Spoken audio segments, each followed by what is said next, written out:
M40 on the show, late 1960, 67, 68, I would say, Vietnam setup right here on the block. And the big thanks to Rick and Will for helping me with getting this project done. We are using the period original 329X red field scope with the rangefinder up to 600 yards. It was a funky rangefinder. We'll talk about the history of the original M40 a little bit more in the special video. Today we're just going to focus on the shooting. I did zero this rifle at the 550 yards. There will be no adjustments made to the turrets because they were not easily accessible.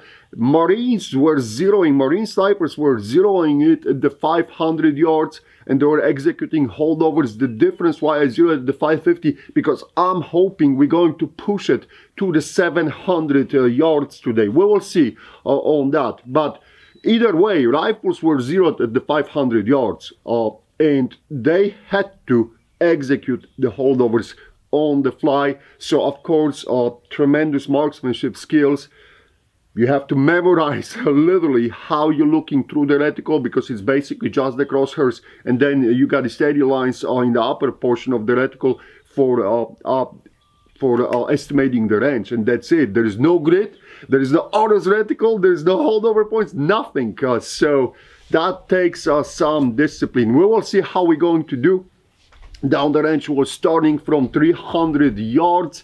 There is a slight breeze down the field going into, may impact us a little bit. As always, I'm saying that the wind is always a wild card, right? So we'll see what's going to happen.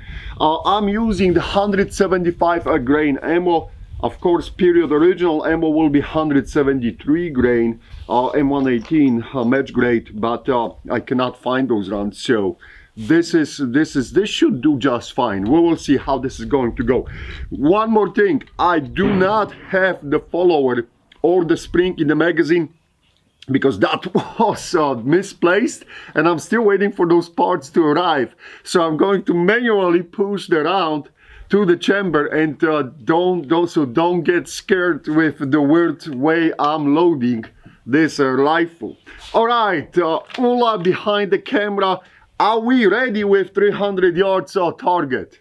The target is ready. All right, at the 300 yards, guys, I'm around 25 inches below the target, so I'll have to aim basically at the below the plate.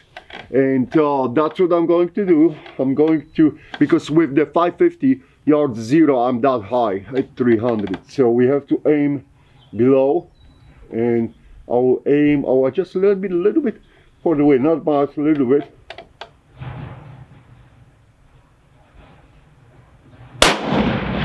And boom, beautiful headshot.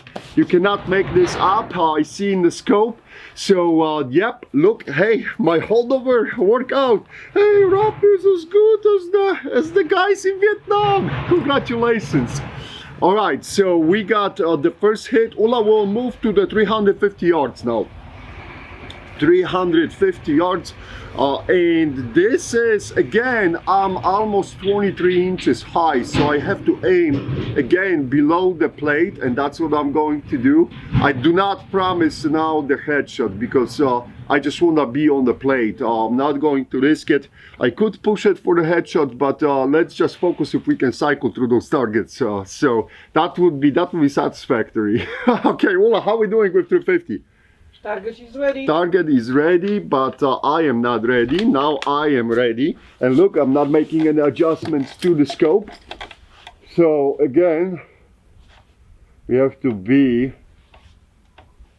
lower and adjust for the wind.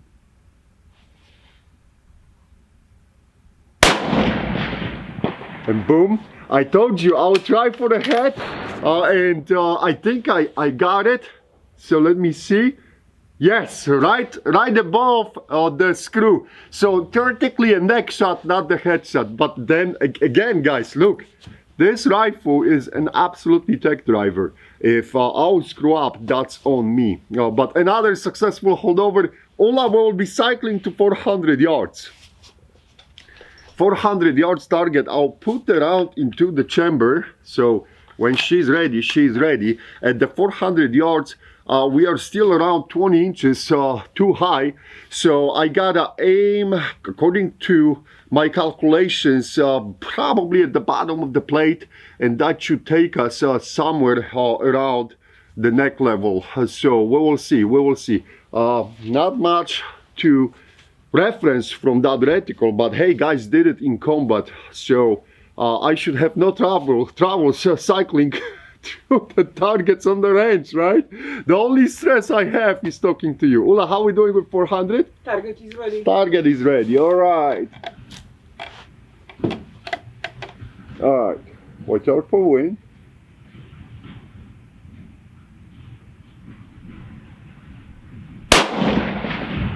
And boom, we are again in that neck level. So I'm extremely happy. Let me verify that hit. Yep, a little bit on the right side, but yeah, this is basically beautiful. And again, a holdover. This is at 400. It's not that bad because, guys, if you look at that IPSC size target, Ula will go to 450. You can keep setting up when I'm talking. So at the 450, at the 400, I'm sorry, at the 400 yards, basically you will be aiming at the belt level of the human torso, and you will be in that neck level. So very doable shot for the sniper. So this is not that bad at this point. All right, 450. I will stick the round into the chamber. Again, my legendary skills of putting the round straight to the chamber. 450. I'm saying I'm still 15 inches high. So for that, probably we gotta slightly below, slightly above the bottom of the plate, and we'll see where we're going to land on that plate. Ula, are we good? Yes, we are. All right, the wind is, I think it's picking up. I can feel it on my face. We'll see. I may have to adjust a little bit more.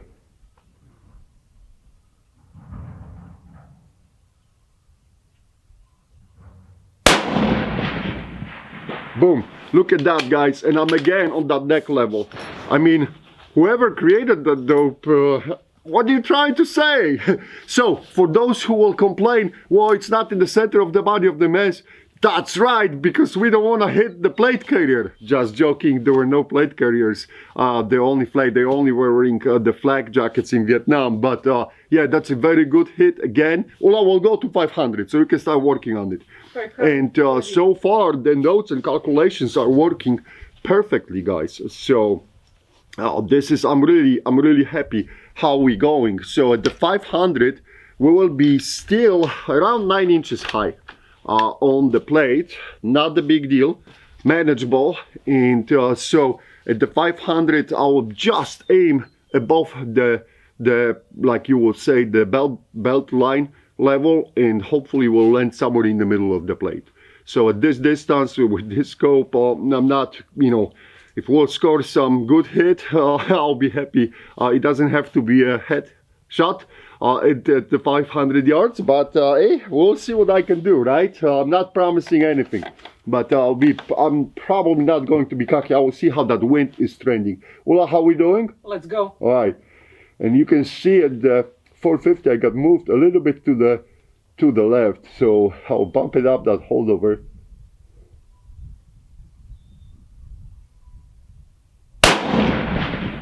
And boom, we are dead in the center. So yeah, the critics can say now, I did hit the plate carrier, so I hit the plate. But all joking aside, again, wonderful hit. I see the hit very nicely in the scope, but yeah, in the spotting scope too, that center in the plate. Ula will go to 550. I probably pushed 1 inch too much to the right, but that's okay. I will take that. At the 550, guys, that should be my zero. So we should line up with the target at this point. That's how I zero it. So slightly different from what the Marines would do. They were zeroing for a 500, but then they were gaming up to 600. So 600 yards. I want to push this rifle further away. We'll see if this will pay off. So I needed that extra few inches so I don't have some ridiculous holdovers. And I will tell you what kind of holdovers I got past 600. You will laugh your ass off. Ula, are we good? Let's go. All right, 550. 550.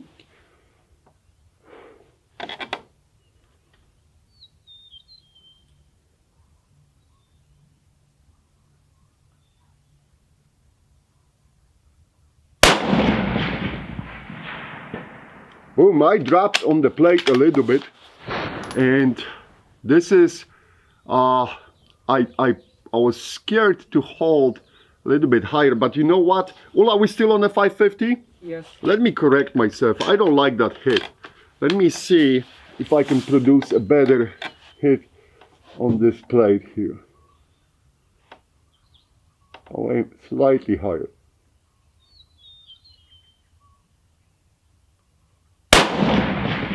Boom. There you go. That's the good hit.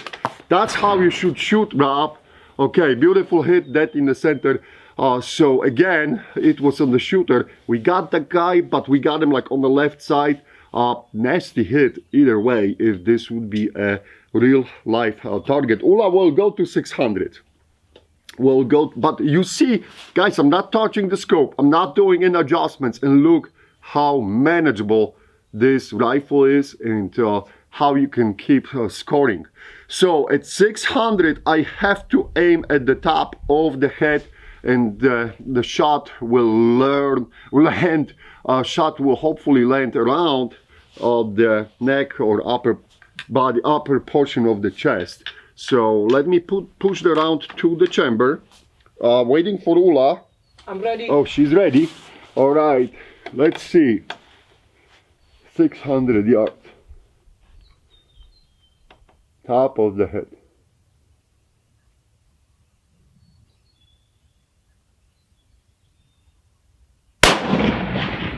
Okay. Yep, that's more or less in the center. 600 yards cleared, and that was the easy shot to execute, guys. All I had to do was hold, as I said, on the top of the head. Boom, beautiful hit. But all this doesn't matter. We are moving into the 650 yards territory, and this is where it's getting interesting. Now I have to hold on a, basically imagine you have a target, you have the torso, and you have to put another target almost above it and hold in the air, and hope that your calculations are correct and that round will land on the 650 yards target. Ula, are we good with the 650? Yes. All right, she set it up the camera. Closing the bolt. Wind is a little bit tricky on us. We'll see. We gotta adjust for that too. Nothing goes easy. All right, so I think I have a good point, and I'll push to the right too.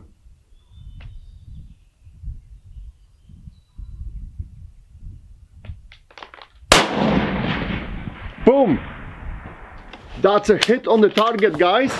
That's a hit on the target. Let me see what I got. I think I got him on the neck.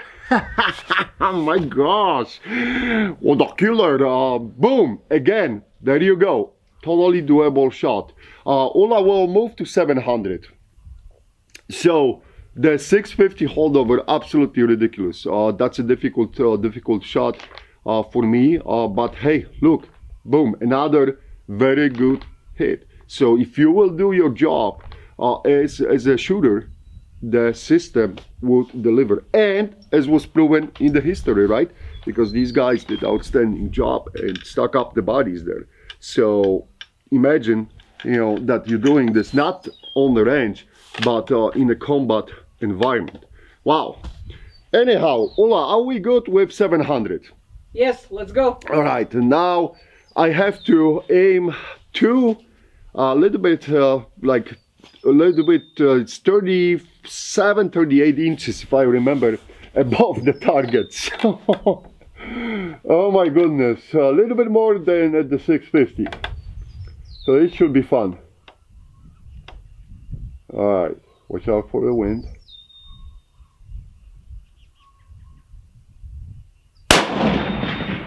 Boom!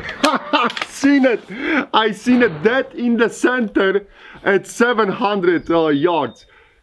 Thank you very much, guys. What a performance from this rifle. And again, kudos to the marksmanship and to the skills of those scout snipers, Marine scout snipers. I know I always poke fun at my the crayon eaters friends, but I do have, it's a mutual respect. As Army sniper, I absolutely love what they doing even today, but what they did and accomplished in Vietnam.